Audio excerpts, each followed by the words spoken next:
Bonjour Ilem. Bonjour Paul. Alors, je suis ravi de t'avoir ici. On échange depuis plusieurs mois, mais peut-être plusieurs années, je saurais pas dire, parce Plusieurs que années. ça fait plusieurs années, c'est ça, ça fait un moment, parce que tu t'occupes de la gestion des affiliés chez Live Mentor. Et j'ai appris dans un mail que tu avais envoyé il y a quelques mois qu'en fait, tu n'étais pas salarié chez eux. Moi, je t'avais toujours placé en CDI, enfin dans ma tête, tu vois, chez eux en tant que affiliate manager, ou je sais pas trop comment on pourrait appeler ça. Et en fait, j'ai appris que tu étais en freelance à ton compte. Et c'est pour ça que j'ai eu envie de te proposer de venir ici. J'aimerais beaucoup que pendant cet échange, on parle de toi en tant que freelance, de comment c'est ta vie de freelance, en fait, comment tu t'organises, tout ça, mais aussi de ton point de vue sur sur l'affiliation, pardon, parce que tu travailles entre guillemets de l'autre côté. Je sais que parmi ceux qui nous écoutent, il y a pas mal de personnes qui souhaitent se mettre à l'affiliation, et je pense que ton expérience, elle pourrait être d'une grande utilité. Avant qu'on commence, est-ce que tu pourrais te présenter en quelques mots, s'il te plaît? Oui, bien sûr. Alors déjà, merci beaucoup pour ton invitation. Je suis très contente de participer à ton podcast. Donc moi, je m'appelle Ilham Ayad et donc je suis freelance en marketing de manière générale. Je travaille sur deux missions marketing, une sur le programme d'affiliation de Live Mentor et une autre mission où je vais créer des visuels et des textes pour des publicités sur Meta, Facebook. Et à côté de ça, j'ai plusieurs passions. Donc, je fais du stand-up. Je prends aussi beaucoup de cours d'acting pour essayer de devenir actrice. Donc, je participe à des petits courts-métrages, à des vidéos avec d'autres amis humoristes qui créent du contenu là-dessus.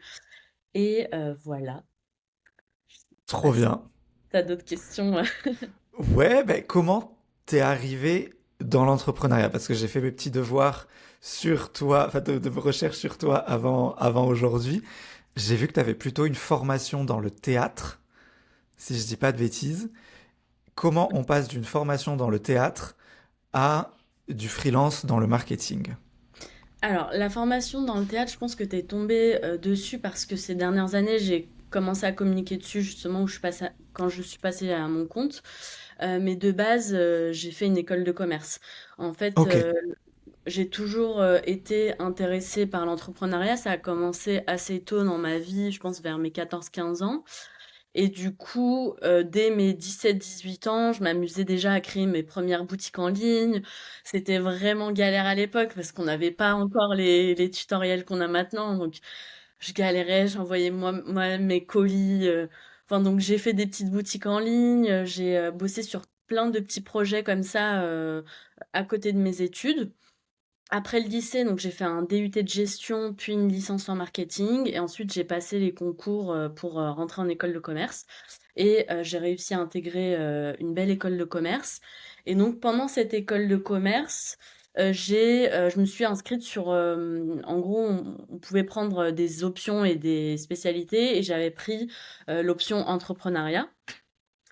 Et donc j'ai continué un peu mon aventure là-dedans. J'ai pris une année de césure en fait où euh, je, je travaillais pour des startups, mais j'avais aussi d'autres jobs étudiants à côté qui en fait étaient des missions de free, mais je le voyais pas comme ça à l'époque. En fait, j'étais en auto-entreprise et j'étais sales pour des boîtes comme ça après les cours ou le week-end. Et c'est comme ça, en fait, que j'ai fait mes premiers pas, on va dire, dans le freelancing, si on peut dire ça comme ça. Ouais. Je sais pas si tu veux que je développe la suite de Ah comment je mais suis arrivée si, aux missions.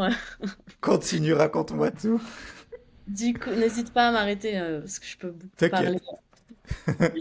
Du coup, donc pendant mon année de césure, j'en ai profité pour aller bosser à l'étranger. Je suis allée bosser avec une agence enfin, c'est une agence fondée par des Françaises, mais qui était basée en Italie. Ensuite, en rentrant à Paris, j'ai commencé à faire un stage chez Live Mentor. Et ça s'est extrêmement bien passé. Et en fait, à la fin du stage, ils m'ont proposé de rester en CDI. Sauf que moi, il me restait mon M2 à finir, ma dernière année de master à terminer. Et du coup, bah, j'ai dû refuser, mais ils m'ont proposé de continuer à faire des missions à côté de mes cours. Et Ok. donc, donc là, à partir de ce moment-là, je cumulais la mission avec Live Mentor et la mission de sales aussi, et les Plus cours l'école. plus l'école. Alors, moi, enfin, tu vois, après avoir fait un DUT et surtout à Descartes, où on a des horaires de 8h, 18h toute la semaine en école de commerce, moi, j'avais réussi à tout mettre sur 3 jours par semaine. Donc, il me restait bah, mes soirées, 2 jours plus le week-end. Donc, je calais ces missions là-dedans et je voulais vraiment, aussi continuer bah, de me rapprocher du réseau d'entrepreneurs de l'école. Donc, je suis allée voir la directrice de l'incubateur et je lui ai proposé de travailler gratuitement pour elle, pour l'aider à faire je ne sais quoi, quoi.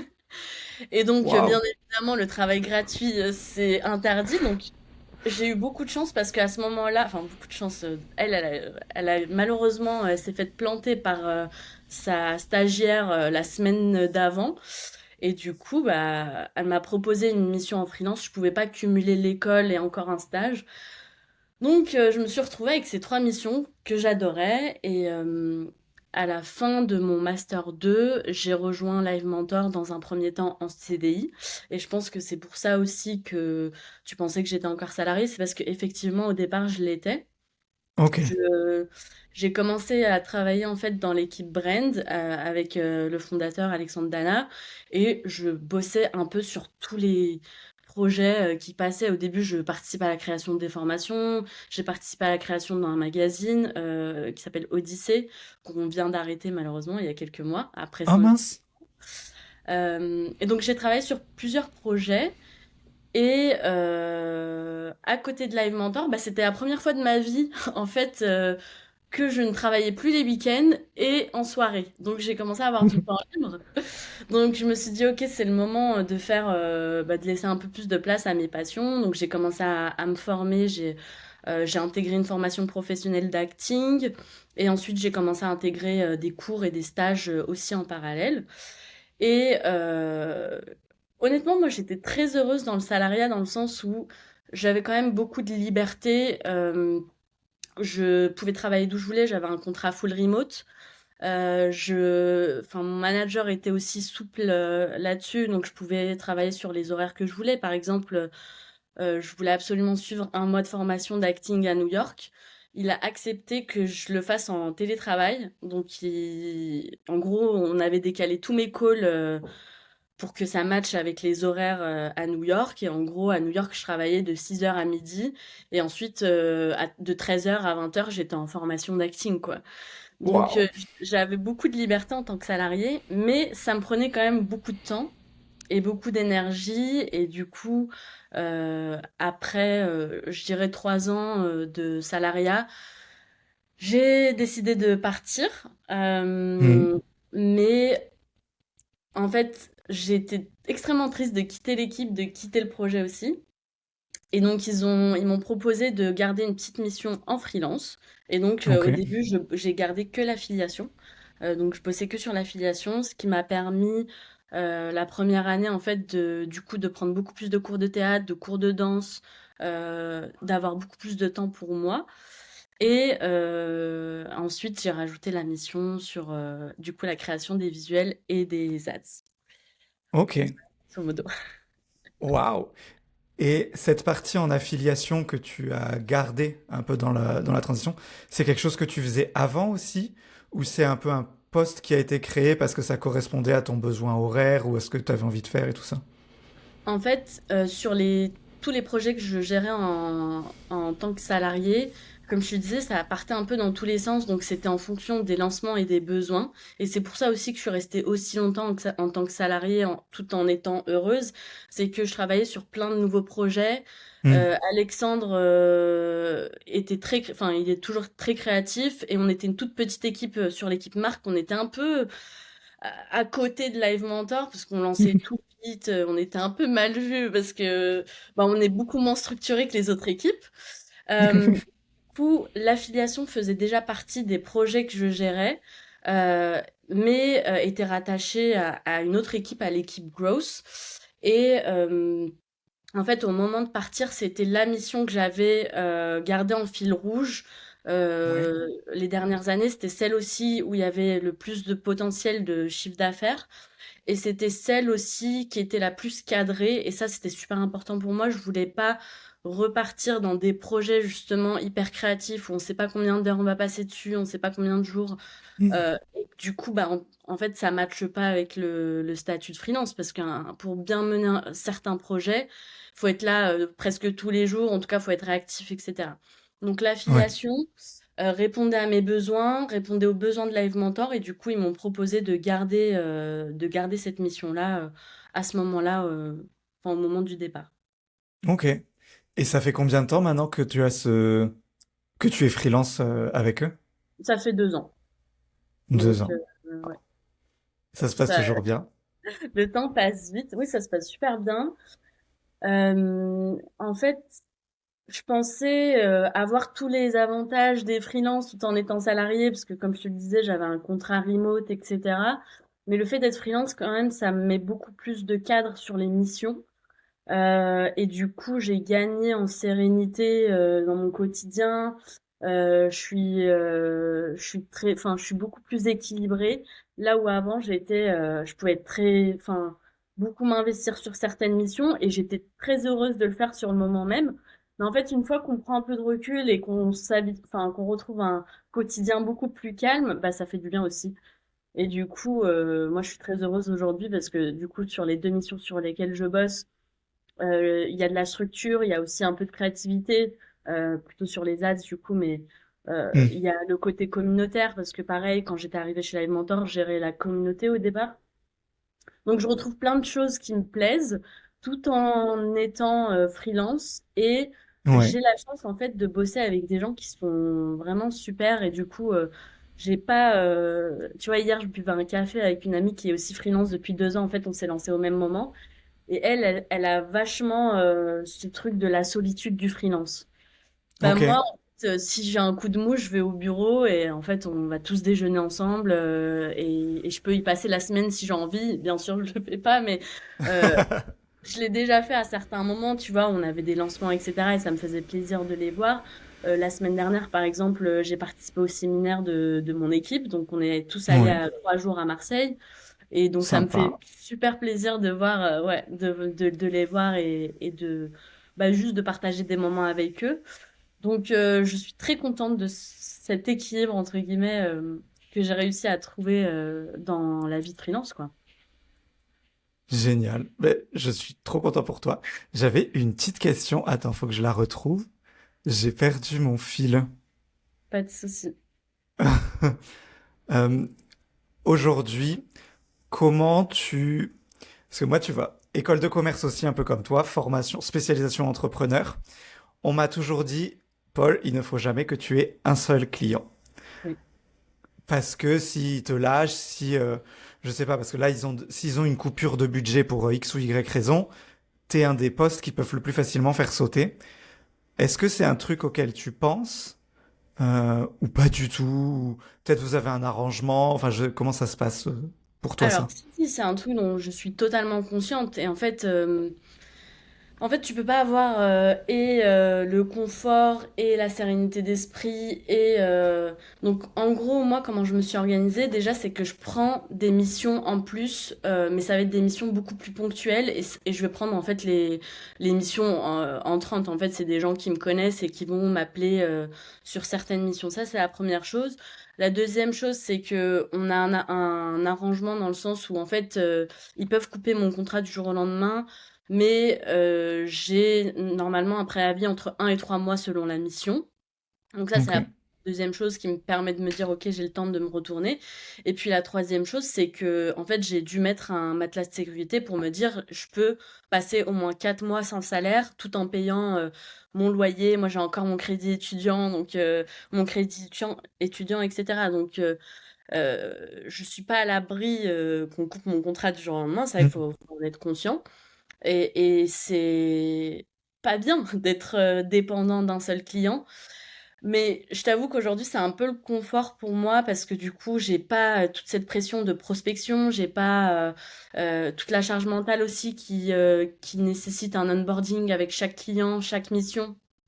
Aujourd'hui, en fait, tu as des missions qui peuvent durer 1 mois, 2 semaines, 3 mois et en fait, le temps d'énergie que ça te demande pour l'onboarding, pour apprendre les process de l'entreprise, apprendre à connaître l'équipe, etc., ça peut être épuisant. Donc, c'est pour cette raison que je me suis pas lancée dans la prospection de clients. J'ai des clients plus ponctuels qui vont me demander de les aider. Et ensuite, bah, j'ai dû mettre un petit matelas de sécurité pour me dire, OK, si demain mon contrat s'arrête, j'ai quelques mois pour pouvoir rebondir, quoi. Oui. Je pense qu'il faut le rappeler à certains qui nous écoutent et qui ne sont pas au courant. Quand on est à son compte, on n'a pas de pôle emploi en filet de sécurité.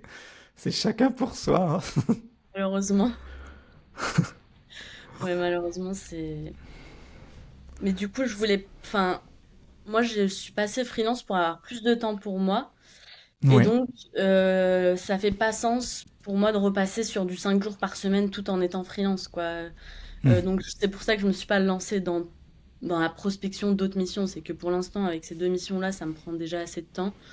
Euh, Il y a clairement une dépendance, mais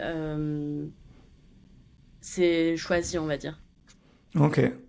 Et pour toi, quand tu es passé du coup de salarié temps plein à la freelance plus ou moins à mi-temps, j'ai l'impression d'après ce que tu dis pour que tu aies aussi du temps pour toi, tu as eu un maintien de salaire à peu près dans tes revenus ou pas? Parce que si ils te payent pareil, tu vois, quel est l'intérêt pour eux d'avoir quelqu'un en CDI à temps plein versus quelqu'un à mi-temps si ça leur coûte pareil? Ou ça leur coûte peut-être moins de payer un freelance, tu vois, je sais pas, mais...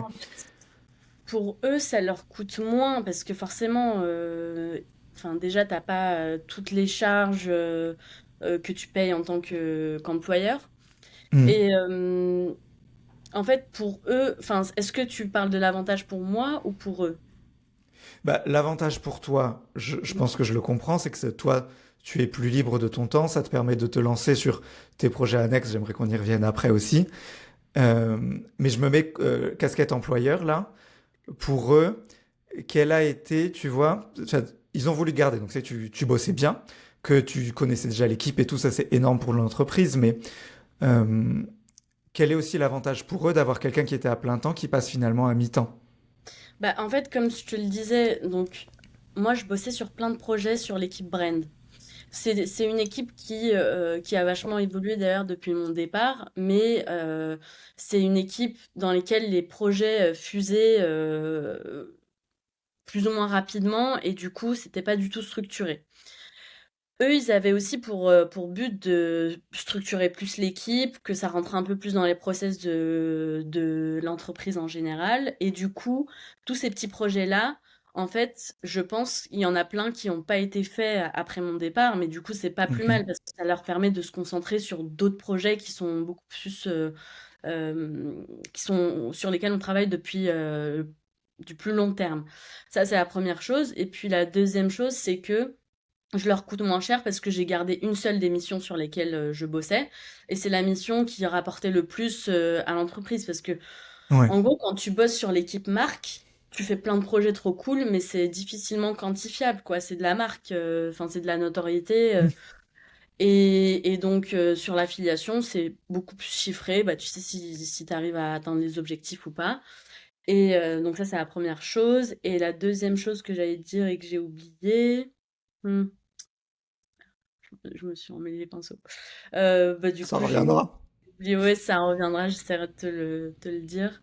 Mais du coup, oui, enfin, c'est aussi ce que tu as dit juste avant. En fait, l'affiliation, elle a été créée, enfin, le programme d'affiliation, il avait été créé, euh, je pense, il y a 6 ou 7 ans. Et il avait été créé par la personne qui aujourd'hui est DG de Live Mentor. Elle a été Ok. créée par Baptiste Dedanne. Parce qu'en gros, un programme d'affiliation, en termes techniques, enfin, sur l'aspect technique chez Live Mentor, c'est assez lourd techniquement parce que c'est pas un livre où la personne arrive, elle achète et puis tu sais que c'est avec ce lien-là. Nous, on vend des formations, il y a des process d'appel, il y a des financements, CPF, Pôle emploi, OPCO, enfin il y a plein de...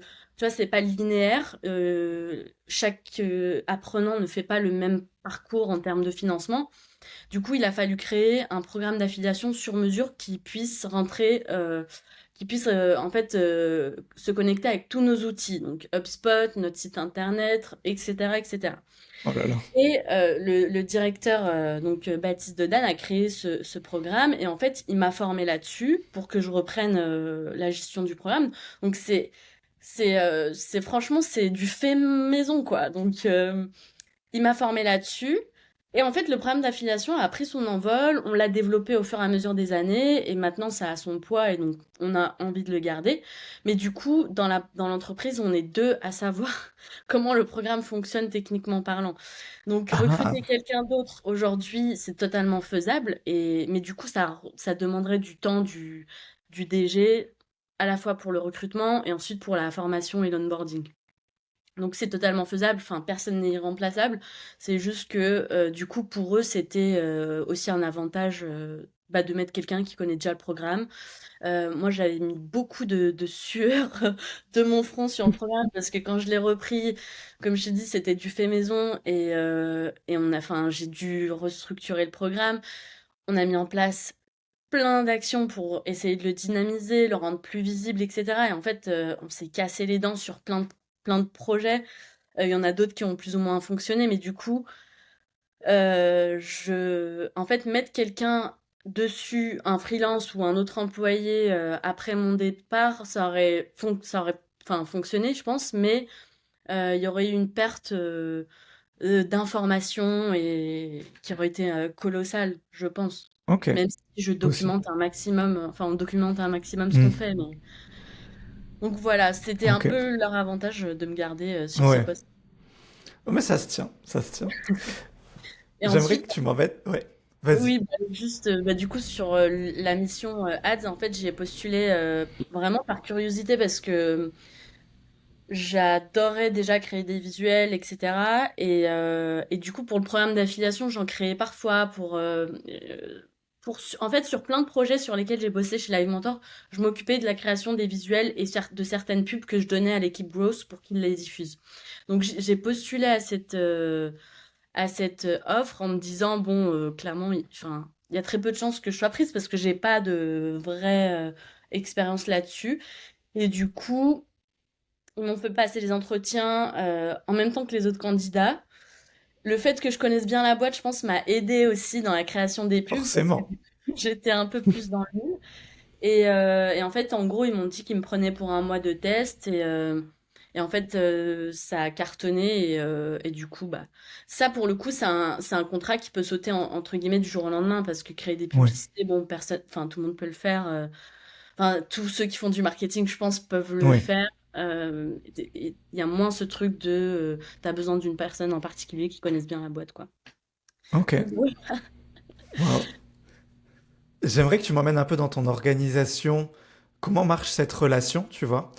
Euh, Moi, je partais du préjugé que tu avais des missions qui étaient très, comment dire, un peu toujours les mêmes. Tu vois que c'était un peu de l'entretien, de la relation entre les affiliés et Live Mentor et que tu sers un peu de, t'es le, comment on dit, l'interlocuteur, interlocutrice, je sais pas si ça se dit.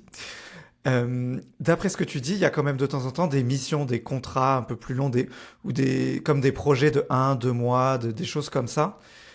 Comment ça se passe, votre organisation, tu vois? Est-ce que, en gros, t'es laissé en indépendante, ils te font confiance, tu fais ton boulot, et voilà. Est-ce que vous avez des points réguliers? Comment tu fais cette relation, en fait, entre ton employeur, ne sais pas employeur qu'on dit, ton client, pardon. Et moi. Alors, oui, j'ai un call toutes les semaines de 30 minutes pour faire le point. Et en fait, sur l'affiliation, en fait, c'est 50-50. Il y a 50% d'entretien, donc ça va être, comme tu le disais, être le lien avec les affiliés et Live Mentor, donc prévenir les affiliés des sorties, enfin, animer un peu la communauté des affiliés. Et il y a aussi toute la partie support où je vais juste répondre aux questions. Parfois, il y a des gens qui utilisent mal leur lien, parfois il y a des bugs. Enfin, donc je vais gérer le support. Donc ça représente 50% de la mission. Et ensuite, il y a 50% qui est sur le développement du pôle. Et donc là, ça change. Enfin, ça peut être des missions sur une semaine, comme ça peut être des missions sur 6 mois, où en gros, en fait, on va analyser le programme, on va dire, ok, bon, on a X affiliés, il y a ce pourcentage-là qui s'adresse à ces personnes-là, qui fonctionne bien, il y a ce pourcentage-là qui marche moins bien, qu'est-ce qu'on peut mettre en place pour améliorer ça, etc., etc. Et cetera. Et donc là, ça va être des projets plus long terme, ça va être des projets aussi un peu plus diversifiés, parce que par exemple, je fais, euh, je fais par exemple de la prospection. Je vais contacter des gens qui ont des blogs, qui ont des sites, qui ont des communautés sur Insta, sur YouTube, pour leur parler de notre produit et leur dire, bah, toi tu parles d'entrepreneuriat, nous aussi, est-ce que ça t'intéresserait de nous mettre en avant? Et du coup, tu reçois une commission, etc., etc. Donc, c'est assez diversifié. Les missions qui rentrent dans ce deuxième pourcentage-là Ok. sur ça. Et ensuite, sur les publicités, en fait, on est sur des livrables. Donc, en gros, je reçois la liste des campagnes que je dois préparer. Je les prépare et ensuite, je leur envoie un mail pour que eux l'intègrent, mettent les budgets dessus, etc. Et ensuite, on a des points plus en asynchrone là pour le coup, parce que c'est un autre interlocuteur que j'ai pour voir comment les campagnes se sont comportées, ce qui a fonctionné, ce qui n'a pas fonctionné. Voilà grosso modo. Mais du coup, sur l'affiliation, j'ai un Ok. point toutes les semaines pour suivre ce qui s'est passé, voir où le chiffre d'affaires se situe, voir s'il y a eu des problèmes particuliers qui sont ressortis, s'il y a eu des nouvelles idées, etc., etc. Et cetera. Et en général, tous les 6 mois, on fait un gros bilan et on se dit, OK, qu'est-ce qui a fonctionné sur ce qu'on a testé, qu'est-ce qui n'a pas fonctionné et dans quelle direction on part pour les prochains mois, quoi. Ok. Ah ouais, t'es beaucoup. Je t'imaginais moins en contact régulier avec eux. Ouais. Donc, voilà. Comme quoi, on en apprend tous les jours. Oui. Mais du coup, ça faisait une bonne transition sur la partie plus affiliate manager. Comment on dirait ça en français? Responsable du programme d'affiliation. Responsable du programme d'affiliation. Voilà, C'est parfait. long. C'est Euh, des phrases, hein. En français, c'est plus long. c'est des phrases, c'est moins stylé, tu vois. Euh, est-ce que quelles sont les bonnes pratiques que tu vois chez les affiliés que tu accompagnes? Là, c'est plus, je me mets dans la tête d'une audience, enfin d'une audience, de certains qui écoutent, qui sont en train de débuter sur l'affiliation ou aimeraient s'y mettre. En fait, le premier conseil que moi je donnerais, c'est de se spécialiser. Aujourd'hui, j'ai beaucoup d'affiliés qui s'inscrivent au programme et qui me disent ah, vous avez combien de formations? 20, 25, 30? Et enfin, quand je reçois ce genre de message, je sais que ça part mal. La première chose, c'est de se concentrer sur une seule. Enfin, on peut aller jusqu'à 3 thématiques, mais il faut que ça ait un rapport. Donc, typiquement, je dirais, s'il y a une personne qui a envie de se lancer demain dans l'affiliation de manière générale, je lui dirais de choisir une spécialité. Par exemple, le SEO, le copywriting. Enfin, là, je te parle des formations que nous, on Oui, propose. Mais pareil, si vous êtes passionné de sport, vous pouvez créer un blog sur la comparaison de toutes les poudres protéinées. Enfin, je te dis n'importe quoi. ouais, ouais. Mais de se spécialiser sur un sujet. Il y a beaucoup de gens qui se lancent sur des thématiques hyper larges, mais du coup sont noyés en fait dans la masse, ne sont pas identifiables. Aujourd'hui, quand tu me parles de copywriting, de SEO, de machin, moi j'ai tout de suite des noms qui pop de gens qui ne parlent que de ça. Hmm. Et aujourd'hui, moi, si j'ai envie d'acheter un produit, d'acheter une formation, et que j'ai envie de chercher des informations là-dessus, je vais regarder des sites qui sont spécialisés là-dedans, quoi. Donc, je vais regarder les comparatifs, je vais regarder les descriptions, les retours d'expérience, etc., etc. Donc, ça, c'est la première chose. Après, tu me diras, il y a des gens qui réussissent tout en en accédant à une plus large communauté, mais pour moi, ça vient dans un deuxième temps. Dans un premier Ouais, temps, on se spécialise et petit à petit, on élargit son éventail, quoi. ok, Euh, voilà, et ensuite, le deuxième conseil qui me vient aussi à l'esprit, c'est de choisir aussi la plateforme et le format qui nous correspond. Il y a des gens qui adorent créer des vidéos, il y en a d'autres qui détestent ça, il y en a qui adorent écrire, d'autres qui détestent ça. Mettez-vous sur un... Enfin, je leur dirais de se mettre sur un format qui leur plaît. Donc, s'ils aiment écrire, lancez plutôt une newsletter, communiquer sur LinkedIn, créer un blog, faire ce genre de choses. Si c'est plutôt les vidéos, bah allez-y, foncez, allez sur TikTok, sur YouTube, créer des réels sur Instagram, etc., etc.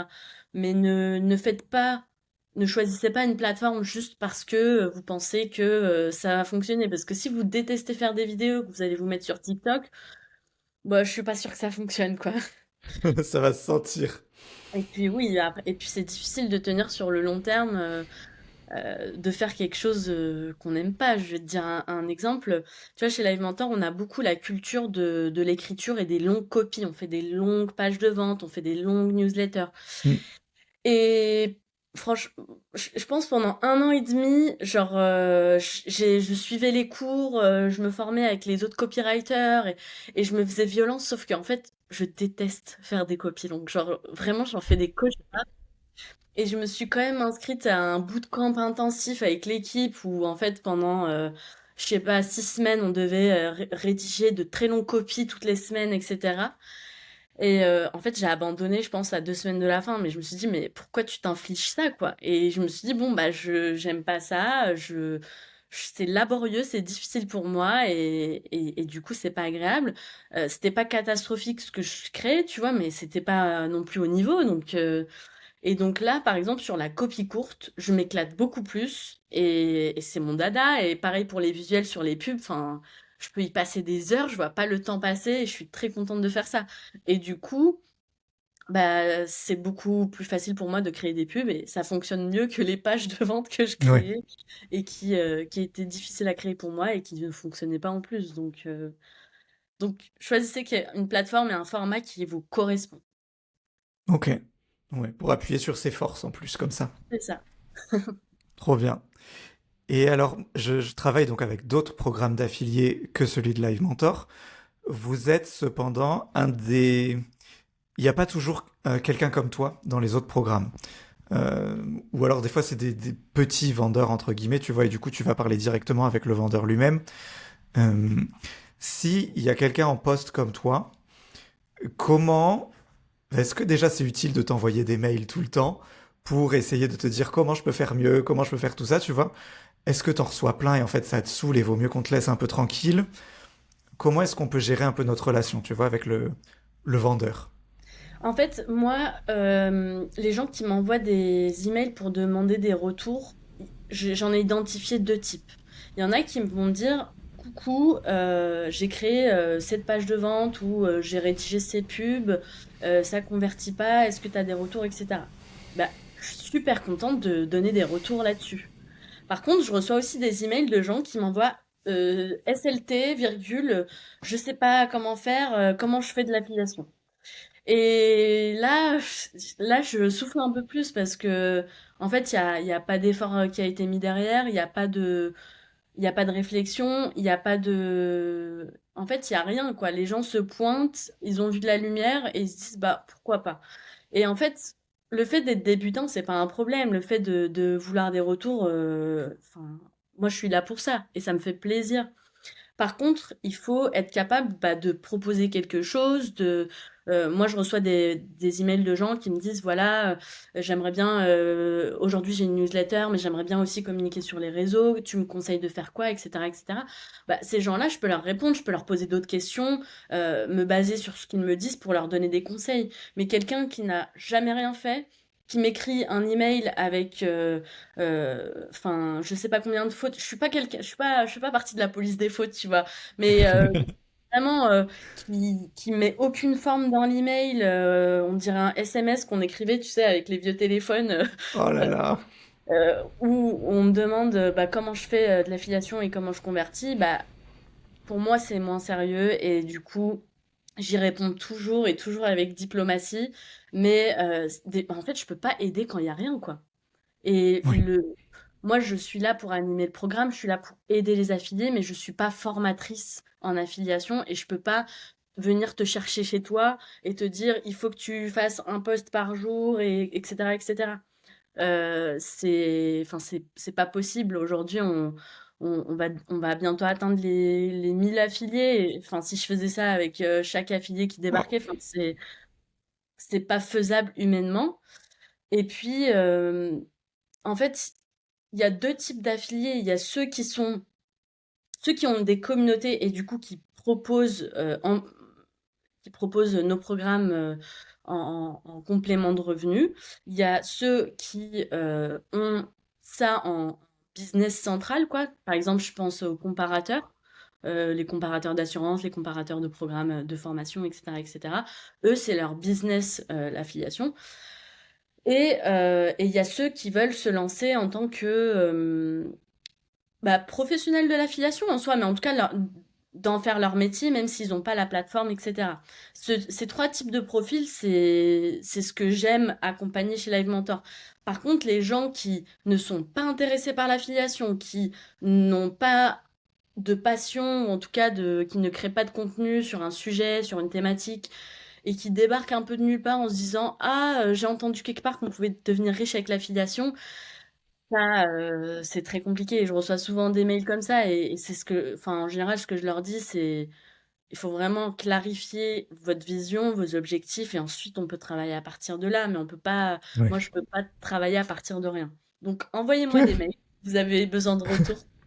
Moi, je suis très contente de pouvoir répondre. Parfois, je mets plus de temps parce que parfois, par exemple, typiquement, je vais recevoir certaines newsletters que moi je trouve bien. Mais du coup, je vais Mhm. demander à un copywriter dans la boîte, est-ce qu'il voit des choses à améliorer? Donc, j'hésite pas aussi à faire appel à l'équipe quand c'est nécessaire. Et puis sur les choses que je maîtrise un peu plus, je fais des retours directement à la personne. Et ça me fait très plaisir d'aider. C'est mon job, quoi. Trop bien. Eh ben, merci bien.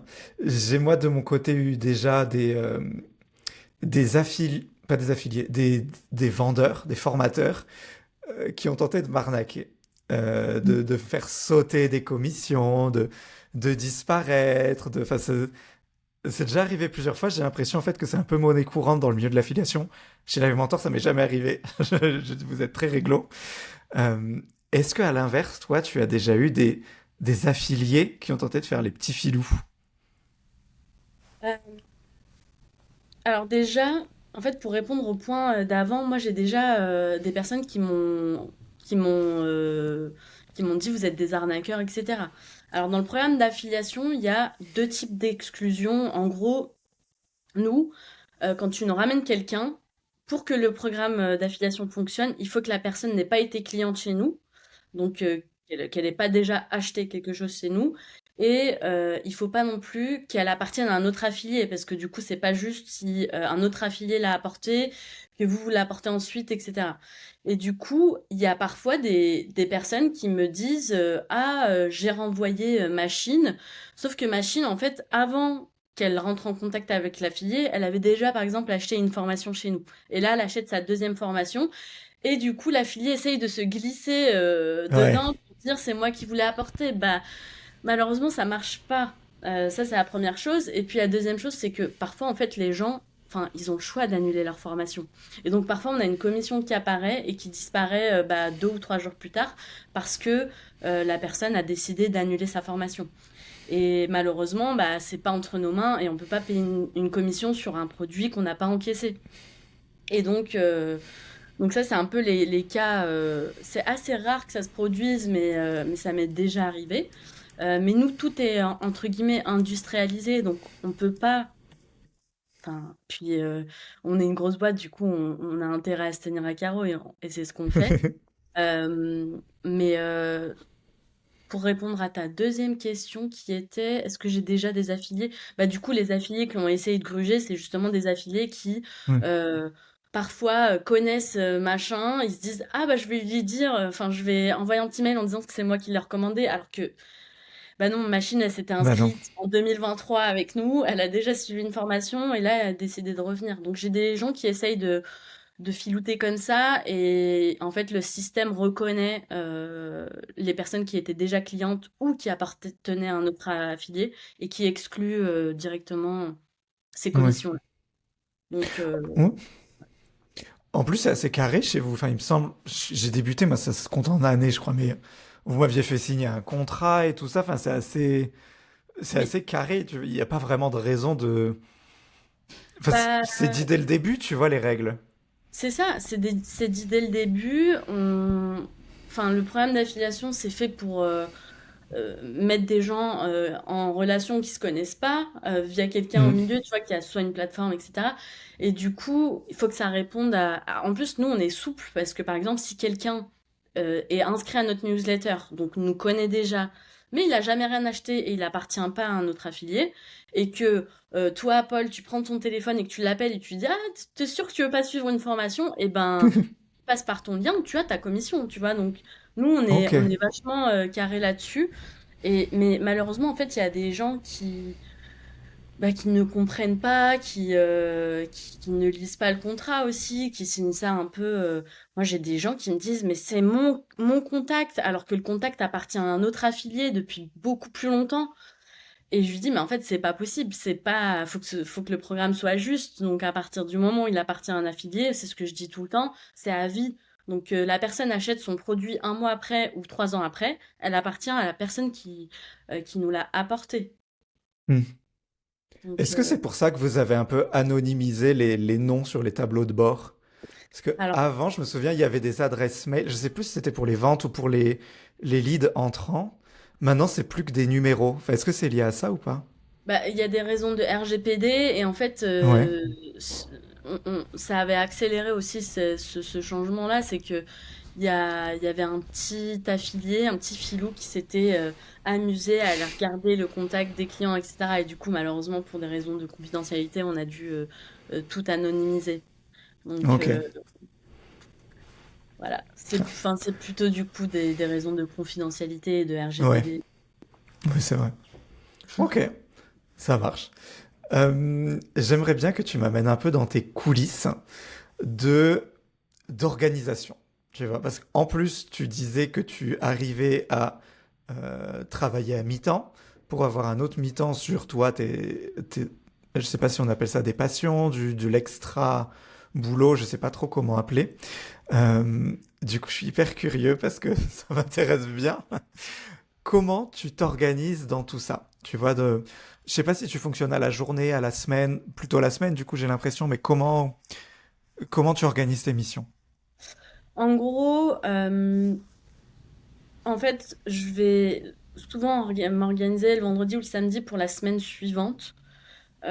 Déjà, mes journées, elles commencent toujours avec une session de sport. Donc, ça, en fait, quand t'es à ton compte, moi, c'est important pour moi d'avoir une routine parce que autrement, je peux passer la journée à bosser au fond de mon lit, etc. Donc, commencer ma journée avec le sport, ça me permet déjà de sortir de chez moi très tôt le matin, de faire mon activité.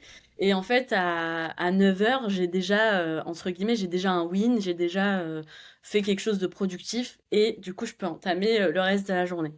Ensuite, mes journées, je vais aussi les organiser par rapport à mes cours et à mes, à ce que je dois rendre, en gros, aux livrables que je dois rendre. Donc, si par exemple, il y a un jour où j'ai un cours à 17h30 ou 18h et que j'ai X livrables à rendre, je sais que je dois prendre une pause déj un peu plus courte, m'organiser un peu plus en amont pour savoir combien de temps je prévois pour pouvoir finir à l'heure et ensuite aller à mon cours de danse ou mon cours d'acting, quoi. Euh, donc globalement, en gros, je vais mettre les briques que je peux pas modifier, donc les horaires de cours, etc. C'est des choses que je peux pas déplacer, et je vais organiser le reste de la journée par rapport à ça. Donc Ok. je sais pas si c'est très clair. Bah si, si, si, si, si. Et alors, comment ça marche le métier d'acteur, d'actrice? C'est pas vraiment lié du coup avec l'entrepreneuriat, mais comment ça se passe? Bah alors, je suis pas encore, je suis apprentie actrice, on va dire. Ouais, Euh, Comment ça se passe? Bah en fait, c'est beaucoup de vidéos envoyées pour des castings où tu ne reçois pas de ok. réponse. Oh non. Franchement, faut avoir les reins solides. Et moi, je suis contente et heureuse parce que du coup, j'ai cet équilibre en fait avec la vie pro que j'ai à côté. Mais enfin, j'ai déjà rencontré plein d'actrices et d'acteurs en cours qui du coup doivent courir après les cachets parce qu'ils sont intermittents du spectacle, ou c'est beaucoup plus laborieux, ou c'est beaucoup plus difficile en gros. Ouais. Mais donc moi je suis contente parce que j'ai cet équilibre-là et du coup je suis pas dégoûtée du métier entre guillemets. Mais enfin je connais plein de d'actrices et d'acteurs qui du coup ont arrêté parce qu'en fait pendant 10 ans ils font ce que moi je fais depuis 2-3 ans, tu vois. Mais et du coup ça paye pas parce que du coup ils font des petits courts-métrages où ils vont faire un peu des apparitions dans quelques séries, etc. Mais du coup ça va être très short. C'est pas du tout régulier. Donc, tu peux avoir des super cachets un mois et puis ne plus rien avoir pendant 12 mois. Enfin, donc, faut avoir les reins accrochés. Mais sinon, moi, je kiffe. Et là, en gros, en fait, ces dernières années, j'ai envoyé beaucoup de. Enfin, j'ai participé à beaucoup de castings, etc. Mais c'est un peu le serpent qui se mord la queue parce que pour avoir des bons castings, il te faut une bande démo. Mais pour avoir une bande démo, il faut que tu aies tourné dans des films, quoi. Donc, c'est un peu compliqué. Donc là, je me dirige plus vers. Je suis en train de me diriger plus. C'est pour ça aussi que d'ailleurs, j'ai commencé à faire du stand-up. C'est que pour jouer sur scène, en fait, il te faut toi, ton micro. Il y a aujourd'hui, surtout à Paris, il y a beaucoup d'opportunités. Il y a plein de bars, il y a plein de plateaux, plein d'open mic qui te laissent jouer même si t'es débutant. Et c'était pour ça aussi que je me suis dit, bah, pourquoi pas tester, et j'ai adoré. C'est que tu peux jouer sans dépendre d'un réalisateur. Et puis il y a l'autre chose aussi que je commence un peu plus aussi à appréhender, c'est de créer moi-même mes vidéos. Et donc ça, c'est sur ce sur quoi je bosse en ce moment Ok. pour les prochains mois.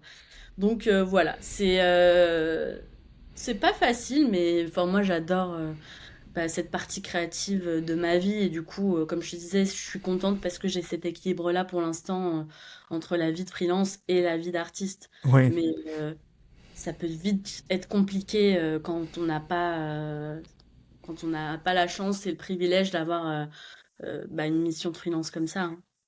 Bah ouais. Oui, t'as moins la pression financière en plus de. Ouais, ouais, bah oui, bah c'est. Enfin, je dépends pas des cachets parce que tu vois, genre, j'avais fait de la figuration, mais c'est un truc, moi, je voulais me tirer une balle, quoi. Genre, pendant 3 jours, tu vois, j'ai fait de la figuration. C'est un film qui se passait dans un supermarché. Et en Ok. gros, on devait jouer les 4 saisons de l'année. Et en fait, des fois, je passais 3 heures dans le rayon surgelé pizza en débardeur, alors que, tu sais, il fait froid, à déposer la pizza, à la reprendre, à avancer. Et tu fais ça pendant 3 heures et t'as froid et t'as envie de mourir. Et je suis en mode, bon, je vais pas refaire ça beaucoup, donc je suis bien contente de pas avoir à aller chercher des cachets comme ça, parce qu'il faut vraiment être courageux pour le faire. Moi, Ouais. j'atteins un certain âge aussi, et tu vois, j'aime bien le confort. Donc voilà, le Ouais. métier d'actrice. Ouais. Et à terme, tu fais ça parce que c'est de la passion et que là t'aimes bien l'avoir à côté, ou t'aimerais petit à petit que ça prenne de plus en plus de place pour laisser tomber le freelance et te concentrer de plus en plus là-dessus. L'objectif à moyen long terme, ce serait quand même de tendre vers ça, en tout cas vers un métier beaucoup plus artistique. Et c'est pour ça aussi que je prends du temps pour développer ces projets en amont. Là, je travaille sur la préparation d'un podcast autour du cinéma, tu vois, d'aller de plus en plus vers ce milieu-là. Alors, Ouais. sur quoi exactement, je sais pas encore, mais en tout cas, je sais que c'est vers le cinéma et la scène et l'écriture de manière générale. Euh, voilà, donc ces métiers-là. Donc j'aimerais bien, d'ici quelques années, être à temps plein sur des projets créatifs. Donc voilà. Pour l'instant, je Ok. plante les graines Tu te plantes les tranquillement. graines, ouais. Et d'où ça te vient cet amour et cette envie de bosser là-dedans? Euh, En fait, depuis très jeune, bah, déjà, je passe mon temps à danser, tu vois, à faire le clown, etc. Et donc, j'ai jamais envisagé ça en tant que métier parce que déjà, j'avais pas d'artiste autour de moi. Et puis, j'avais besoin d'avoir une sérénité financière de travail, etc. Donc, je me suis toujours dit, bon, bah, je ferai ça à côté, en passion, etc. Et donc, j'ai fait mon école de commerce, j'ai signé mon CDI, etc. J'ai eu entre guillemets, mon parachute parce que aujourd'hui, en fait, si ça fonctionne pas, je peux retrouver du travail assez facilement. Tu vois, dans la France dans laquelle on vit, c'est pas forcément facile. Et du coup, avoir cette sérénité d'esprit-là, enfin, c'est un privilège et je suis contente de Ah bah l'avoir, mais oui. j'ai travaillé pour l'avoir. Et donc, une fois que j'ai eu ce bagage-là, en me disant, OK, je pense que sur le travail, en tout cas, si je veux bosser, il y a moyen de le faire. Qu'est-ce que je fais à côté? Et donc, j'ai commencé les cours d'acting, etc. Et la formation, et en fait, j'ai adoré. Et je me suis dit, mais en fait, c'est trop dommage de passer toute sa semaine derrière un ordi. Enfin, j'aimerais bien faire plus de choses artistiques et donc donner plus de place à ça. Et du coup, j'ai commencé à mettre un peu plus de temps là-dessus. Et il y a aussi d'autres choses inconscientes enfin, que j'ai conscientisées bien après, mais pendant tout mon collège, lycée, début aussi, enfin, j'avais un peu arrêté à la fac, mais je créais beaucoup de vidéos humoristiques, mais c'était plus pour mes potes, quoi. Et je faisais ça tous les jours Ouais. sur Snap, j'étais là sur Insta, etc. C'est des trucs que j'ai supprimés et j'espère qu'ils vont jamais revoir le jour, mais je passais mon temps à faire ça. Et en fait, à l'époque, c'était pas aussi démocratisé que maintenant. On connaissait pas autant les créateurs de contenu, etc. Mais du coup, ce que j'aimais en tout cas, c'était de jouer, de me grimer, de faire des personnages, voilà. Donc j'ai toujours eu cette passion un peu pour le jeu, mais je me l'autorisais pas jusqu'à il y a quelques années où je me suis dit, bon, là, tu peux travailler et gagner ta vie. Essaye quand même de faire ça à côté pour voir où ça te mène et pour pas avoir de regrets parce que Ah je ouais. pense qu'on est beaucoup à avoir des rêves et à se dire peut-être plus tard ou peut-être je suis pas faite pour ça ou peut-être c'est trop dur, etc. Et on passe jamais le pas. Et là, je me dis, allez, je le fais. Il y a aussi la trentaine qui arrive, donc je me dis, là, il faut que je mette un petit coup d'accélération, même s'il y T'as a pas pas... encore passé les 30 ans? Non, dans 3 mois. Ah, moi, c'est passé, ça y est, ils m'ont fait mal, hein, le jour où ça arrive. C'était quand, Ah, j'ai toi? pris un coup de... C'était... Attends, j'ai quel âge? Je suis de 94. Ok. J'ai Bon, 31. c'est Donc l'année. c'était il y a 1 an et demi. Ok, Et ça m'a fait un petit coup quand même. punaise. Bah, je comprends, hein.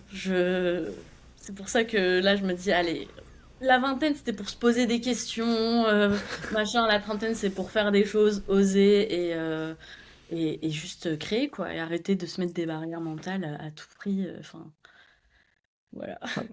Moi, j'ai envie de te poser plein de questions, du coup, mais Bah pose-les, vas-y. Fais une contre-interview. je fais une contre-interview. Mais du coup, toi, c'était quoi aussi ton rapport à l'entrepreneuriat? Est-ce que tu as toujours voulu faire ça? Tu m'as dit que tu avais fait aussi une école avec l'option entrepreneuriat. Est-ce que toi aussi, du coup, tu as toujours eu cette idée en tête et du coup, l'école de commerce, c'était juste la fin? Ou est-ce que tu as découvert ça en école de commerce? C'était quoi ton cheminement un peu sur ça? Ouais, alors moi j'ai toujours tout aimé, mais du coup aucune idée de ce que je voulais faire dans la vie.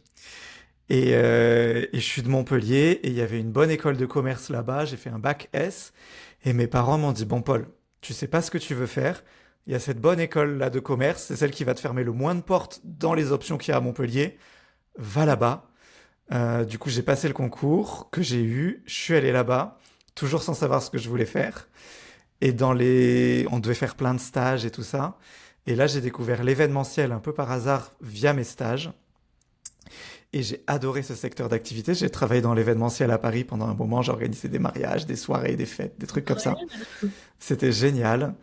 Et en parallèle, j'ai pas mal d'entrepreneurs dans ma famille. Et du coup, j'ai toujours eu cette éducation un peu entrepreneuriale de création. Mes parents, ils sont un peu comme ça. Tu vois, tu peux créer, tu peux t'amuser. Enfin, kiffe ta vie, tu vois. Donc, ils m'ont toujours donné beaucoup de liberté. Et on a eu l'option de faire une spécialité entrepreneuriat à l'école que j'ai faite. Et ça a mijoté dans ma tête et tout. Et ensuite, donc, j'ai continué dans l'événementiel, j'ai arrêté les études, enfin, j'ai terminé mon master. Et il y a eu le Covid. Et du coup, là, ça s'est tout arrêté l'événementiel. Et on a été au chômage partiel. Et là, je me suis dit, OK, j'aime pas rien faire. J'ai démarré un blog et une chaîne YouTube sur les HPI, donc les personnes surdouées. Et ça a assez rapidement pris. J'ai fait ça. Après, quand on m'a proposé un an après de revenir bosser dans la boîte où j'étais, j'ai pas voulu. Parce que j'avais ce projet qui marchait. Je me suis dit, vas-y, on tente l'expérience, c'est ouf. Et en fait, petit à petit, ça a pris. Et je me suis rendu compte que je préférais, moi, parler plus d'entrepreneuriat en ligne. J'en parlais de quoi à mon audience HPI que j'avais, qui me demandait mais comment ça marche un blog, comment ça se monétise à mon entourage, tout ça. J'ai remarqué que j'aimais bien ça. Et c'est comme ça qu'est né le projet Business Bacon, où j'ai voulu parler d'entrepreneuriat. Euh, et petit à petit, ça a pris beaucoup plus de place. Et les HPI sont en train de prendre de moins en moins de place. Ok, mais Voilà trop, comment on en est arrivé là. trop chouette. Et aujourd'hui, tu as plein de projets. Enfin, tu as Business Bacon, tu as le podcast, tu as la newsletter. Enfin, Ouais, ouais, j'aime bien. Je t'avoue que j'ai pris un petit coup, moi, avec l'arrivée de l'IA il y a 2 ans, qui a un peu plombé, enfin pas plombé, mais qui m'a donné moins confiance en la recherche Google et le SEO. Plus ça a fait augmenter beaucoup la barre de réussite. Tu vois, j'avais l'impression avant que le SEO c'était le truc facile, hein, que c'était un peu un cheat code et que tu y arrivais beaucoup plus facilement. Là, la barre a été bien élevée. J'ai un peu plus la flemme de jouer à ce jeu-là. Et je me rends compte aussi, je me suis rendu compte par hasard que j'adorais le format podcast. Via l'écoute et via le faire, fait une formation enfin, en tant que formateur. Et je devais régulièrement faire des longs audios pour répondre à mes clients. Et en fait, je me suis dit, mais en fait, j'adore faire ça. Et donc, c'est comme ça qu'est né le podcast. trop chouette. Moi, je suis ravie. Voilà. Et- Ouais, franchement, je m'éclate. Et tu vois, ça me permet de rencontrer des gens comme toi, des gens qui font des métiers qui sont pas les métiers du CDI et tout ça. Tu vois que dans mon entourage, il y a personne qui fait un métier comme moi. Ça me permet d'en rencontrer et ça me fait beaucoup de bien. Tu vois, il y a un côté égoïste là-dedans aussi. En fait, ça me fait du bien de parler à des gens comme moi. Mais c'est chouette. Et puis, on peut en apprendre. Enfin, on peut avoir un échange d'apprentissage incroyable en faisant ça, dans les deux sens. Complètement, Donc, complètement. je comprends. Et C'est c'est trop. justement, Pardon, vas-y. ouais, non, mais je disais, c'est justement un problème parce que à chaque fois que je sors d'une de ces rencontres, moi je me dis, oh, j'ai appris trop de choses, il faut que je rechange tout dans ce que je fais. La personne en question vient de m'apprendre la vérité. Donc enfin, je pars un peu dans tous les sens là-dessus, mais en tout cas, je prends beaucoup de plaisir à le faire et je remarque que à la fin des échanges, je me sens hyper dynamisé. Tu vois, c'est quelque chose qui me fait du bien, qui me réveille là où des fois je faisais certaines missions qui me prenaient mon énergie et là je sens que moi ces échanges ça m'en donne beaucoup. Donc je me dis c'est qu'on est sur quelque chose qui me plaît.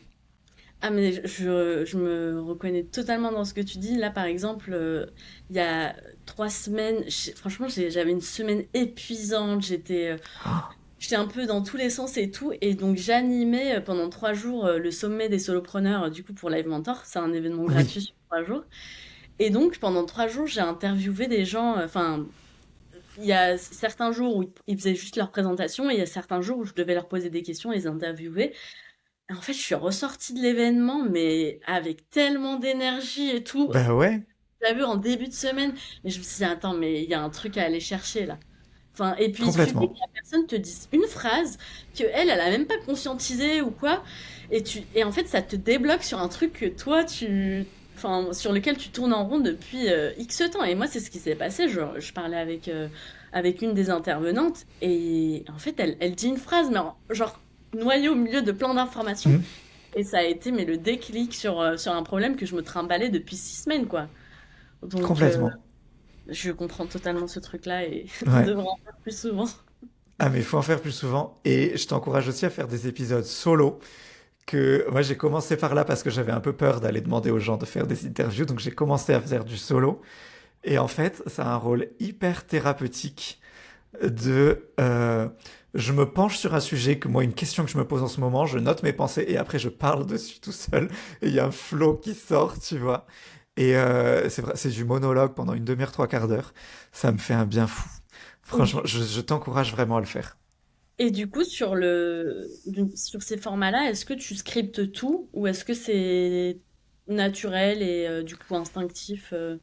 Je passe une demi-heure, une heure avant à me faire, c'est du bullet point. Ok. Je veux parler de cette idée-là, de cette idée-là, de cette idée-là. Et après, du coup, j'ai ma petite fiche et je me mets je suis allongé par terre, enfin, c'est n'importe quoi. Vu qu'il n'y a pas la caméra, je m'en fiche complètement. Tu vois, je me mets en confortable et je parle tout seul dans le micro et ça me fait vraiment trop, trop du bien. Et plus, ça me permet de beaucoup clarifier ma pensée, tu vois, via le travail avant de structure, de savoir de quoi je vais parler. Et après d'en parler. Je pense que il y a beaucoup de gens, tu sais, qui utilisent des carnets pour noter un petit peu journal intime et tout ça. Et je trouve que ça a un peu ce rôle-là avec moi. Ça fait la même chose. Donc je t'encourage vraiment, tous ceux qui écoutent et toi, faites ça. C'est fantastique. Même si tu les publies pas, tu t'en fous, tu vois. Ah, mais C'est vraiment trop bien. enfin, moi, tu vois, le truc d'écrire, je l'ai déjà testé et ça a été des semaines où je me suis sentie la plus apaisée et la plus au clair de ce que je faisais, de ce que je voulais faire. Et donc, enfin, je ne peux que valider et appuyer ce que tu viens de dire. Ah bah ouais, bah vas-y, Ouais, je vais fais ça. Et tu fais ça. Et en plus, tu verras quand tu fais le podcast et que tu parles tout seul, ça permet en plus de ramener de l'argent. Donc c'est tout qui est bénéf. Mais écoute, je vais y réfléchir, je vais donner, je pense il y a moyen que je le fasse, ouais. Mais franchement, je t'invite vraiment à le faire. Et après, tu vois, il y a le côté, là, c'est la casquette business qui reprend le truc, mais le podcast, je trouve que c'est très fort pour créer la relation avec l'audience. Parce que les gens qui nous écoutent encore, là, tu en es à 1 heure 1 d'enregistrement, euh, c'est des gens qui sont quand même un peu motivés pour apprendre à te connaître, pour apprendre à me connaître. Et c'est des gens que tu vas beaucoup plus facilement transformer par la suite. Je parle très crûment, mais euh, plus tu as une relation forte avec l'audience, plus tu vas vendre facilement. Et le podcast, c'est très mauvais pour faire grossir ton audience. Mais par contre, ce que tu arrives à Ah, je- engluer là-dedans, tu vois, euh, ça c'est hyper bien pour transformer. Super intéressant, je prends note. Voilà.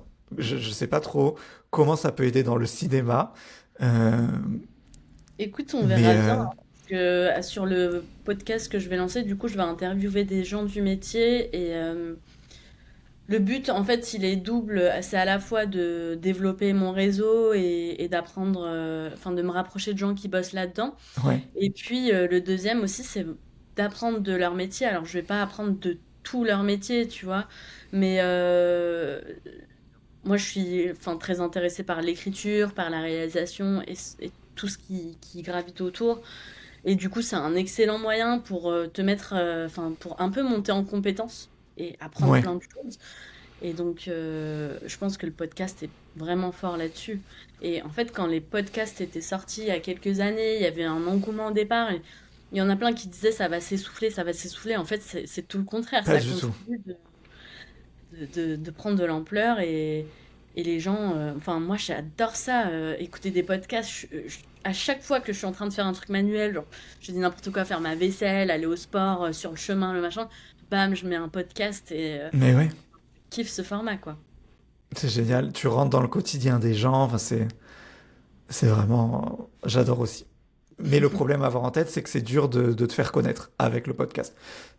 Voilà. Mais pour le réseau, enfin, c'est trop bien. Tu vas, Toi, tu tu vas mets en adorer. place des choses du coup pour renvoyer vers ton podcast. T'en parles dans ta newsletter. Enfin, c'est quoi un peu tes J'en astuces? parle dans la newsletter. La newsletter est souvent un peu un miroir de ce que j'ai dit dans l'épisode du podcast. Donc j'ai ce podcast qui sort tous les lundis, la newsletter le vendredi.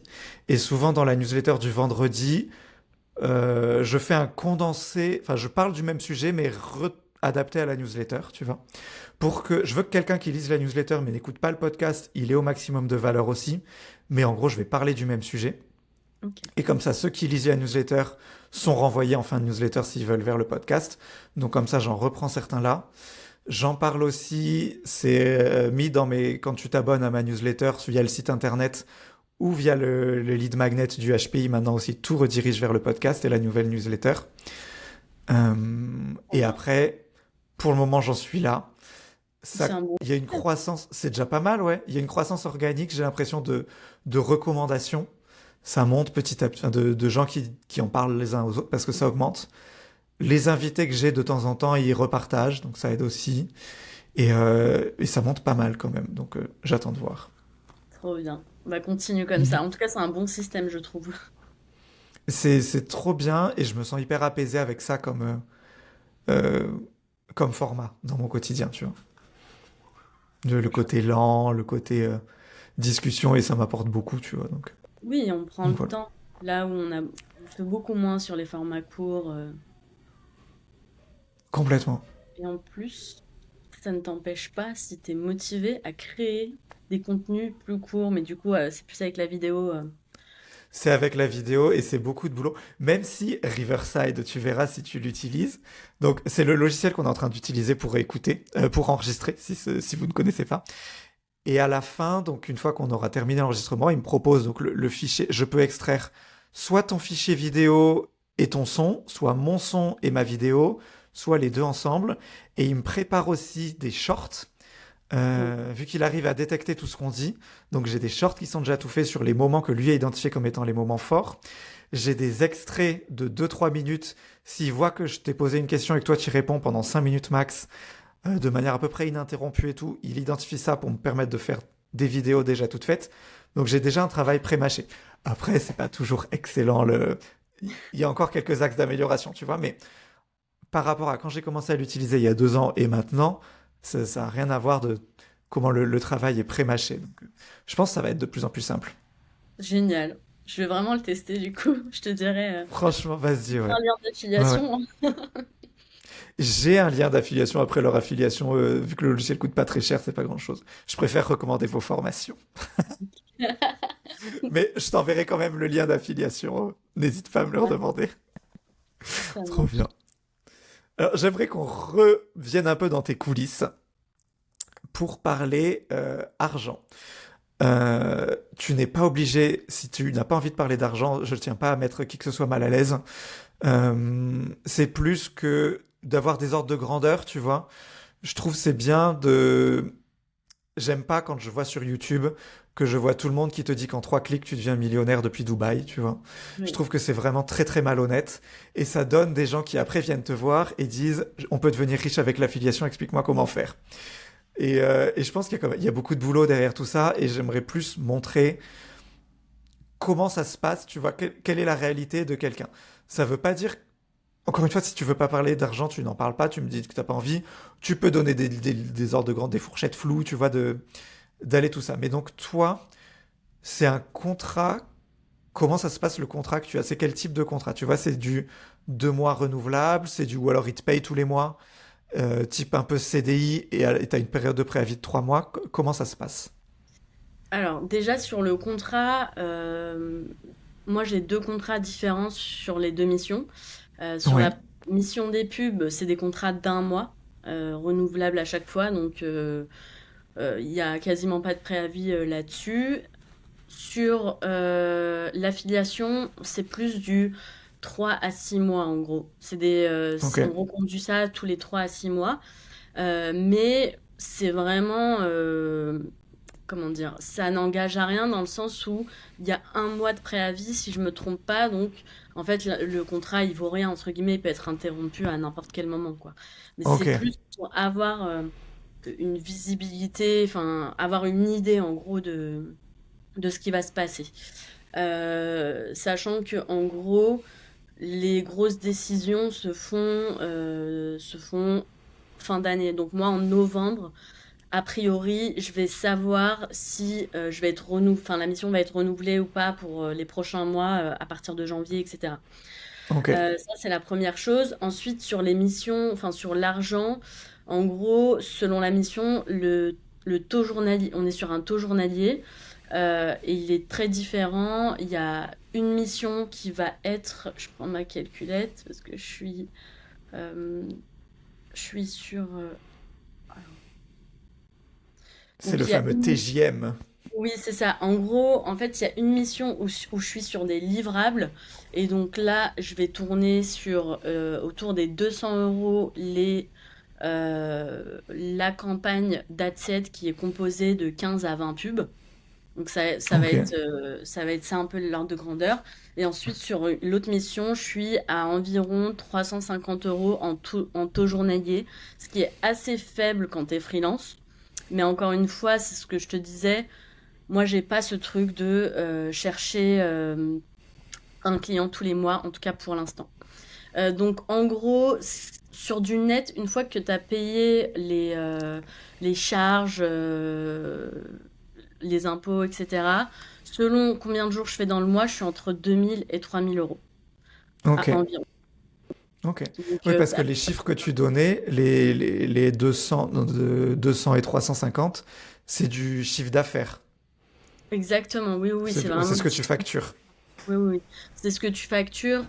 Et moi, aujourd'hui, en fait, il y a certaines missions qui rentrent dans mon auto-entreprise, mais c'est la plus petite mission. Et du coup, sur ça, ça va parce que tu payes environ 25% d'URSSAF et ensuite, tu as les impôts. Mais ensuite, moi, j'ai la SASU et du coup, la SASU, c'est du 40-50%. Donc, c'est plus élevé en termes de charges, quoi. Donc, ah, t'as les deux. T'as fait micro-entreprise et SASU. Et Bah, pourquoi ce choix? parce que en gros, je voulais ma micro pour la création de contenu parce que je voulais faire ça un peu à côté et en fait j'avais pas. En gros pour moi l'auto-entreprise ça allait être pour le stand-up, pour ces petites missions de création de contenu à côté Oui. et la SASU allait être plus pour mon métier de freelance. Honnêtement, est-ce que si c'était à refaire j'aurais fait les choses totalement différemment, mais du coup sur le Ouais. coup je suis un peu partie dans tous les sens. Euh, je recommanderais pas aux gens de créer une SASU s'ils débutent, s'ils n'ont pas atteint un certain niveau de chiffre d'affaires. Honnêtement, Ouais. commencer avec l'auto-entreprise, c'est largement suffisant. Et puis une fois que vous êtes vraiment solide sur vos appuis, là, vous passez sur la SASU. Mais, euh, mais voilà. Ouais. Je sais pas si j'ai répondu à tes questions. Ah non, mais c'est parfait. Ça, en fait, de voir que tu avais le doublon micro-entreprise et SASU, ça m'a fait penser. Moi, je suis que en micro-entreprise, mais j'approche des plafonds, donc je me pose sérieusement les questions. Et j'avais eu Licia Diaz de La Webeuse, je sais pas si tu vois qui c'est, il y a un mois ou deux, je dirais. Enfin, on a fait l'échange cet été, je sais plus quand a été publié l'épisode, qui elle a eu la même problématique.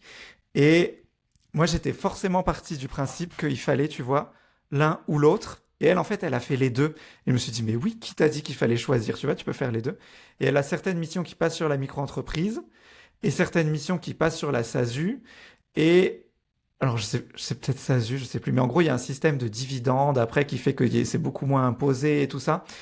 Et en fait, ça m'a ouvert, tu vois, dans la tête. Je me suis dit, en fait, plein de nouvelles opportunités, enfin, plein de nouvelles options. Et, euh, et je me suis dit en fait que c'était peut-être dans le même mécanisme. C'est pour ça que je posais la question.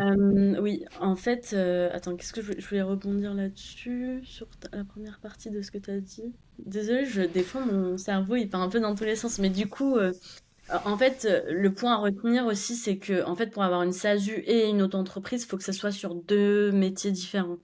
Sinon, Ok, ça peut être perçu comme étant enfin, de l'optimisation fiscale, enfin, euh, c'est ce que c'est. en vrai, renseigne-toi là-dessus parce que moi, du coup, j'étais Ok, partie avec cette idée d'avoir deux métiers bien distincts, mais tu peux avoir les deux. Et ouais, effectivement, en fait, c'est... il y a des avantages et des inconvénients dans les deux. Par exemple, dans la SASU, tu peux passer certaines charges. Tu vois, moi, j'ai acheté mon ordinateur, je l'ai passé sur ma SASU. oui, Ces petites choses comme ça, tu vois, ton abonnement à Riverside, tu peux le passer dessus, etc., etc. hmm, Après, bah, la SASU, c'est pas non plus le meilleur statut. En fait, il faut que tu compares avec le URL euh, et la SASU selon toi tes attentes. Est-ce que tu veux un meilleur salaire? Est-ce que tu veux plus de dividendes? Est-ce que tu veux plus de protection? Enfin, je suis pas du tout conseillère ouais, fiscale et comptable et juridique, donc je vais pas savoir répondre à tes questions, mais penche-toi sur toutes les options possibles ouais, et regarde, enfin, ça peut valoir le coup et ça peut t'éviter de perdre beaucoup d'argent parce que moi, je me ouais. suis commencé un peu comme ça et franchement, j'aurais mieux fait de faire autrement, quoi. J'avais ouvert une SASU dans mes premiers tests d'entrepreneuriat et ça a été une galère. J'ai été choqué de voir le nombre d'obligations légales que tu as quand tu as, entre guillemets, une vraie entreprise, tu vois, et de voir à quel point il n'y a aucun document officiel qui ne te donne la liste de tous les trucs que tu dois faire. C'est-à-dire que tu découvres trop tard qu'il fallait faire une déclaration parce qu'en fait, tu reçois un mail des impôts qui te dit que tu as une amende parce que tu l'as fait en retard. Mais il n'y a personne qui t'a dit qu'il fallait que tu fasses. Juste, les impôts, faites un document avec toute la liste de ce qu'on doit faire et on le fera. Mais il n'y a aucun document comme ça qui existe. Et j'avais été très, très mal à l'aise de ça. Ou de voir que tu es obligé de prendre un comptable et que les comptables savent que tu es obligé et que c'est super cher. Alors que moi, il me fallait faire 3 factures dans le mois, tu vois. Et j'étais là, putain, c'est malhonnête. Ouais, c'est franchement moi tu vois genre j'ai une phobie administrative. Vraiment, je Ouais. déteste ça, ça me donne de l'anxiété. Et aujourd'hui, en fait, tu as des options, enfin, tu as des solutions qui peuvent un peu te faciliter la vie. Tu vois, par exemple, moi, je passe par ma banque pro, c'est Shine. Et en fait, Oui. Shine, ils sont gentils, entre guillemets, parce qu'ils te font des rappels selon ton statut pour te dire, Mm. coucou, si tu es auto-entrepreneur, faudrait peut-être que tu payes ta CFE ce mois-ci. Coucou, si tu es dans tel... En fait, ils savent dans quel statut tu es, donc ils t'envoient un peu les informations. Et une autre solution qui m'a vachement facilité la vie, moi, ça a été Legal Start pour la Oui. création de mon entreprise. Mais du coup, ils peuvent t'aider sur plein d'autres choses administratives. Et ils te font aussi des rappels. En fait, si tu es inscrit à leur newsletter, ils peuvent te faciliter ça. Et sur la partie comptabilité, il y a des solutions aussi comme Indy. Je sais pas si tu connais. Euh, Indie, non. en gros, Indy, c'est un outil comptable, mais du coup, qui peut te... Renseigne-toi parce que moi, enfin, je pense que je vais le prendre là, mais je ne l'ai pas encore pris. Mais en gros, c'est un outil comptable et tout est automatisé. Donc, dès que tu rentres, dès que tu as une dépense qui sort, je parle plus pour les SASU du coup. Dès que Oui. tu as un truc qui sort, tu peux mettre tes factures, etc. Et ensuite, à la fin de l'année, ils te font ta liasse fiscale, ta déclaration, etc., etc. Et cetera. Et donc, ça t'évite de recruter un comptable. Ça coûte un petit peu moins cher. Tu payes, je crois, 80 € par mois. Donc, faut faire les Ok. comptes. Oui, oui, oui, faut voir. Ouais. Trop Donc, bien. voilà. Bah écoute, je vais regarder tout ça à la fin de nos voyages, mais ça me... Tu vois, rien que d'y penser, j'ai l'angoisse. J'ai presque envie de sous-facturer certaines années pour ne pas passer le plafond de la TVA. Si il y a des mois, des fins d'année, tu vois que novembre et décembre, je t'envoie plus les factures Live Mentor pour que vous me payiez, c'est que je veux passer sous le plafond et pas payer, pas passer au-dessus de Ouais, la micro-entreprise. et- en vrai, je comprends. Enfin, il y a tellement de paperasse, il y a tellement de taxes à payer auxquelles il faut penser. Enfin, Ah ouais. c'est compliqué, la vie d'entrepreneur en France. Après, on a plein de belles choses aussi à côté, mais faut être bien organisé, quoi. Oui, oui, oui. Et puis après, je veux pas me permettre de cracher non plus parce que tu vois, j'ai pu me lancer parce que j'ai eu un an d'activité partielle pendant le Covid. Donc c'était un an payé par l'État enfin, qui payait l'entreprise, qui payait mon salaire. Et ensuite, il y a eu une rupture conventionnelle qui m'a permis de bénéficier de Pôle emploi pendant un an et demi, non, un an que j'ai prolongé jusqu'à 2 ans. Donc j'ai quand même été bien aidé et bien sponsorisé par l'État pour faire ça. Donc s'il faut payer des aides de temps en temps, je le fais avec grand plaisir. Mais sur le moment, c'est juste, tu comprends rien à ce qu'il faut faire. Moi, c'est plus ça que je suis juste perdu, quoi. Mais je comprends, moi, c'est pareil. Et si tu passes C'est angoisse. regarder les spécificités et tout. C'est ça aussi, c'est qu'en fait aujourd'hui on n'a pas de documents officiels qui te disent ce que tu dois faire parce que tu as tellement de cas particuliers de Ouais, gens qui rentrent dans certaines lignes, pas d'autres, etc. que et en fait c'est là où tu vois que c'est bien de se faire accompagner par des professionnels quoi. complètement, complètement. Ou même juste, tu vas faire la déclaration d'impôt. Je comprends pas pourquoi quand tu as un CDI, c'est déjà tout pré-rempli le salaire que tu as, alors que là, tous les mois, je déclare mon salaire, enfin mes revenus à l'URSSAF, que les impôts sont au courant quand je déclare pas le même montant, ils me disent attention, il y a un problème, mais qui sont pas foutus juste de recopier ce montant et que j'ai qu'à cliquer sur valider, tu vois. Et qu'il faut que Ouais. j'aille trouver moi-même dans quelle petite case le mettre. Alors que si je le mets pas le bon nombre, ils savent que j'ai pas mis le bon nombre. C'est plus ça que je dis, mais faites un effort, quoi. Oui, ils ont beaucoup d'efforts d'automatisation à mettre en place en vrai. Oh là là, ça m'énerve, ça m'énerve. Enfin bon. J'aime bien terminer ces échanges par 5. questions rapides. L'idée, encore une fois, c'est pas des questions pièges, mais c'est plus que tu y répondes par oui, par non, enfin une réponse courte. Et en toute transparence, vu qu'on parlait des shorts, je me dis que si un jour je m'étends sur YouTube ou sur les réseaux sociaux, ça me fera des shorts plus faciles. Tu vois, déjà tout fait. Alors, première question. Est-ce que tu recommanderais le business model de l'affiliation pour un futur affilié, que ce soit avec Live Mentor ou de manière générale? Oui, sans aucun Ok, doute. trop bien. Quel est ton meilleur conseil pour une vie de freelance sereine? Travaillez votre marque personnelle, je dirais. Ouais. Et comment Est-ce tu fais ça? est-ce que tu veux des réponses plus longues? Parce que moi, j'étais partie en Non, mode... c'est très bien. Fais comme ça. Et après, moi, je ferai mon petit montage si un jour je décide de faire un montage. Mais j'aime bien savoir, bah, du coup, comment tu bosses ta marque personnelle. Eh ben, n'hésitez pas à mettre beaucoup de temps dans la communication sur LinkedIn, tout simplement. Je dirais, Ok. quelqu'un qui se lance de zéro, qui n'a pas de clients, etc. Choisissez votre expertise et communiquez là-dessus régulièrement, plusieurs fois par semaine. Oh, ok. Comment est-ce que le théâtre et l'acting t'aident dans ta vie professionnelle d'aujourd'hui? Euh, je pense que ça m'aide beaucoup à enlever le trac, par exemple sur les conférences que je peux animer, sur certaines vidéos. Il y a aussi le côté créatif qu'on retrouve beaucoup plus dans l'acting, enfin beaucoup plus de manière plus visible que j'applique en Ouais. fait, dans mon travail aussi. Ok. C'est rigolo ce que tu dis parce que ça résonne beaucoup avec un truc que je fais récemment. Tu vois, moi, je suis un grand timide. Et quand je dois faire des présentations ou des trucs comme ça, j'essaye de me mettre dans la peau d'un acteur et me dire, c'est pas Paul qui fait la présentation, c'est quelqu'un d'autre, tu vois, genre un alter ego. Ouais. Et maintenant, je l'applique même en... Je suis dans une période festive. Normalement, je sors pas beaucoup en boîte, mais en ce moment, je sors beaucoup en boîte. Et je suis le grand timide, tu vois. Je fais une tête de plus que tout le monde et un peu timide, je sais pas trop comment dire. Et tu dis, attends, c'est pas Paul qui est en boîte, c'est l'alter ego. Et ça m'aide trop. Ah mais c'est une idée géniale, il y a tout un livre en plus que j'ai là juste derrière moi, c'est Alter Ego Effect. Oh, Hem, je sais pas si tu le connais? non, pas du tout. C'est en gros, c'est un livre qui a été rédigé, ça fait longtemps que je l'ai lu, par le coach de Beyoncé, je crois, et qui explique Oh, comment alter ego effect. elle s'est créé son alter ego. Je crois qu'elle l'appelle Sacha parce qu'au début, Beyoncé était très. En fait, elle venait d'une famille assez catho, elle chantait surtout à l'église, etc. Et du coup, quand il a fallu aller sur des musiques beaucoup plus sexy, féminines, etc., elle avait vachement de mal par rapport à son identité de base. Et du coup, Ouais, elle a créé son alter ego qui s'appelle Sacha Fierce. Et pendant des années, en fait, c'était Sacha Fierce qui était sur scène dans les clips, etc. Et je crois qu'il y a eu une année où elle a annoncé que les 2 avaient fusionné et que c'est bon, c'était une seule et même personne et qu'elle avait réussi trop à bien. conjuguer ces 2 identités.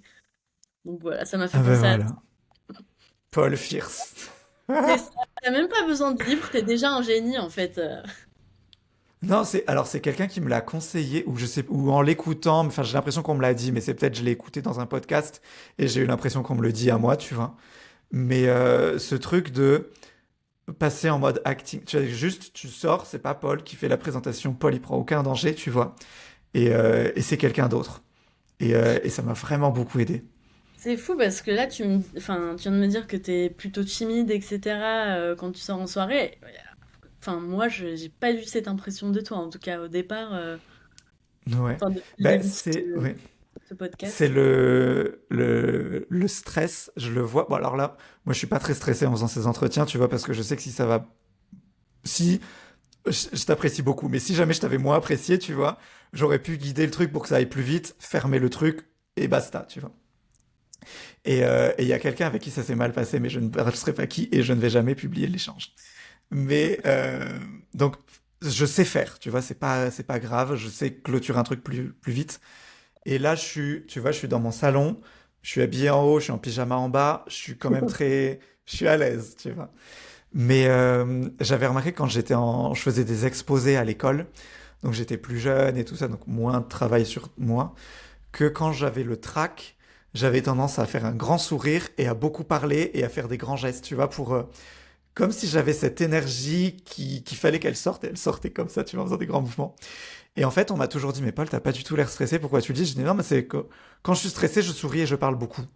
Et ça m'a toujours beaucoup aidé, cette gestion du stress. Bah, c'est plutôt un avantage là, ce que t'as. Il y en a qui sont Complètement. sur eux-mêmes. Toi, tu parles beaucoup. Non, c'est plutôt cool, hein. Ouais, complètement. Mais par contre, tu vois, je dors mal la nuit d'avant. Ça, on n'y passe pas, on n'y échappe pas. Bah, j'ai découvert aussi il y a quelques jours, j'y pensais, je crois qu'il y a un terme en anglais, mais c'est genre en gros l'anxiété anticipatoire.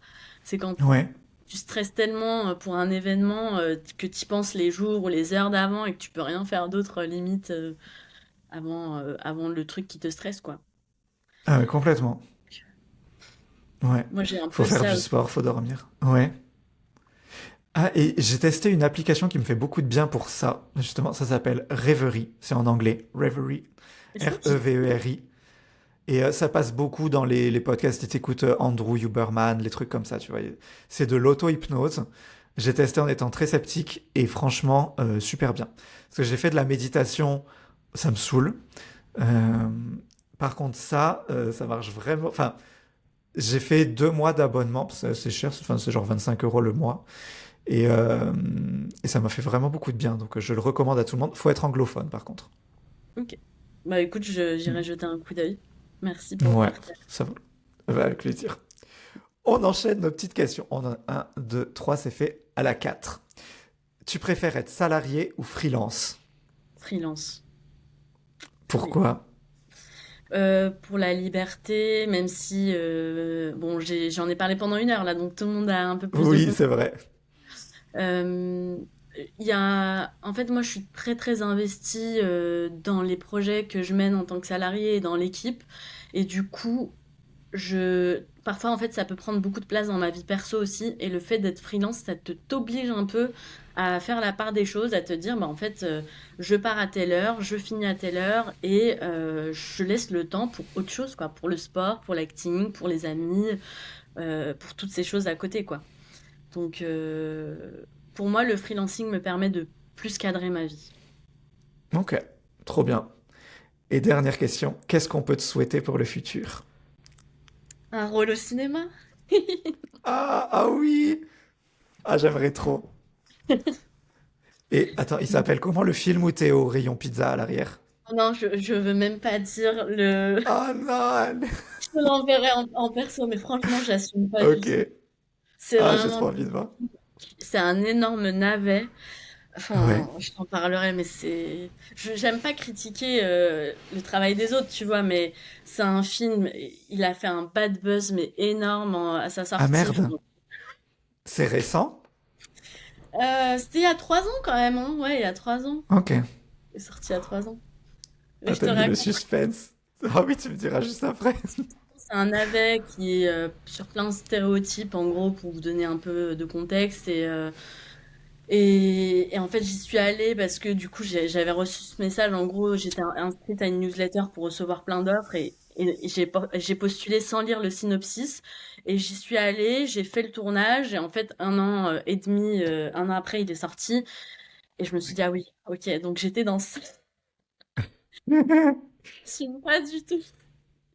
Mais est-ce que Mais tu peux te cacher ou enfin est-ce que quelqu'un peut voir le film et ne pas capter que tu es là ou oui, est-ce qu'on te voit bien quand même? non, on peut capter. Je l'ai même pas vu en entier, donc je saurais même pas te dire en vrai. Ouais. Mais oui, on voit pas très bien. On voit pas très bien. Ok. Oh, j'ai envie de raccrocher. C'est pour que tu me dises. Voilà. Euh, Si quelqu'un veut te contacter, te suivre et tout, est-ce qu'il peut faire ça? Et si oui, par où? Oui, alors sur LinkedIn, c'est Ilem Ayad, Ilhemayad. Ouais. Sur Instagram, c'est la même chose, mais à l'envers, donc ça donne Melidaya, Ok. que vous pouvez me trouver plus ou moins en tapant Ilem.